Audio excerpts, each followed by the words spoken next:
Hey, what is up everyone? Past JAMZ here back with another review, and today we have the newest album from Japanese Breakfast, Jubilee. Japanese Breakfast is solo band member Michelle Zauner, born in South Korea but raised in Oregon. Korean American, 30 years old.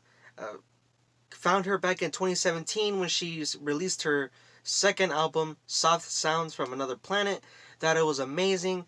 I think she really sets herself aside from all the other artists and establishes her own identity of indie rock and indie pop. She blends both genres very well together, and I was so hyped up and excited when she finally announced that a new album was on the way, Jubilee. Be Sweet and Posing in Bondage were her lead up singles. Thought they were amazing tracks. And honestly, I'm very blown away and wanting more after hearing this album. Jubilee is 37 minutes long and 10 tracks. Uh, Honestly, I'm very surprised by her work and what she presented within the album. Really blown away and not expecting it at all. Of kind of like this whole melodic, majestic blend of sounds and kind of taking various tones throughout the whole album, uh, changing it up a little, and presenting essentially uh, the road for her future in music. Right off the bat, the messaging of this album, she kind of gets out of her comfort zone, whether she discusses sexual interactions with her husband or like uh, issues within herself that she wants to believe in him and trust him. However, it's not really much of a sad tone. It's just more of like a melancholy, somber type tone that it's met and backed up by jumpy pop instrumentals that I'll get to more later. But yeah, it's kind of like empowering herself because she loves her relationship with her husband and she just wants to be happy with him. However, during the middle to end of this album, she kind of falls off of her high horse and realizes that not everything is hunky dory and sweet all the time. Um, Kind of like she wants to better herself and be there for him whenever he's in his time of need, and kind of expects the same from him. She kind of endorses herself that the world is kind of crazy and that they're going to be in it for the rough ride, I suppose. Really great messaging. I knew it was going to be, of course, a love type album, but kind of incorporates these ideas in a way that I didn't expect.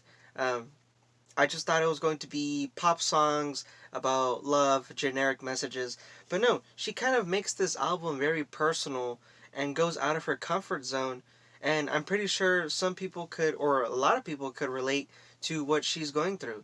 That sure, her relationship may be fine, but there are still things to be worked on and within herself, with her husband, and things of that nature of things around them as they progress with their relationship in the future. But my goodness, is the instrumentals and the vocals on this thing amazing. Apart from the beautiful and interesting messages, personal messaging of this album, the instrumentals and vocals are amazing. Like I said, her vocals are off the charts. Very natural sounding, beautiful, and really sweet. Like I know this album could be maybe personal, but like I said, it's very sweet and sounds very pop like, and even some songs are very jumpy. However, she does get a little somber and melancholy, like with slowing it down with the instrumentals, kind of like some ballads. You have strings that are heavy, heavy strings, especially toward at the end of the album, like in Hell. Tactics does provide a more of a drone-like state that you're kind of lost right now, and she's trying to get back into her beautiful and peace state of mind that she wishes to progress in for the rest of her life. And Posing for Cars, the last one, also provides like this really triumphant orchestra of strings, violins. Um, Essentially, it's just the end, and she's just going to be in it in the rough ride or the pleasant ride. She's prepared for both sides of the coin, and that's how the album ends. Very amazing and interesting. Did not expect that at all. But then you do have tracks like Slide Tackle, Savage Good Boy, Posing in Bondage. Very interesting tracks instrumental wise. You have saxophones, electric guitars. Then you have kind of like this garage rock type esque feel in some of these tracks. Very interesting. Kokomo, very pop like. The first half of the album is like super poppy. If that's what you're into, you want some indie pop. Those are the tracks to check out.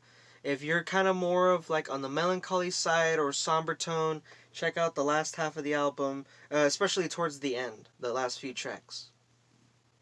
But yeah, you cannot go wrong with this album. Probably one of the best albums I've heard in a while.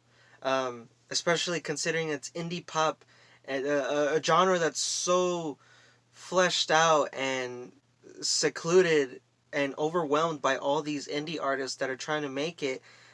It's very hard now to find a fresh new album that I can truly say is amazing in the indie pop genre. The whole thing is fresh. The whole thing feels original and doesn't copy other ideas. She provides interesting and personal messaging about love, trust, believing in one's relationship, and securing that relationship, but also self worth and wanting to make yourself a better person.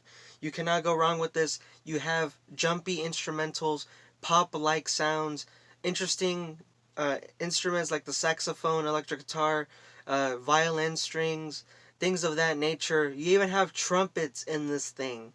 Yes, I know that's not what makes an album, but to hear an artist utilize various sounds for her music, it's something that kind of shows her that she wants to stray away and make her own identity within this overwhelmed genre. It's very amazing. I'm giving this a strong 9. Strong 9, Jubilee by Japanese Breakfast, her new album that just came out. Go give it a listen. Very amazing album. And that is the review. Hope you all enjoyed it, and please check this one out. Very amazing album, I guarantee it. Strong 9, and I'll see you all in the next review. Peace and stay safe.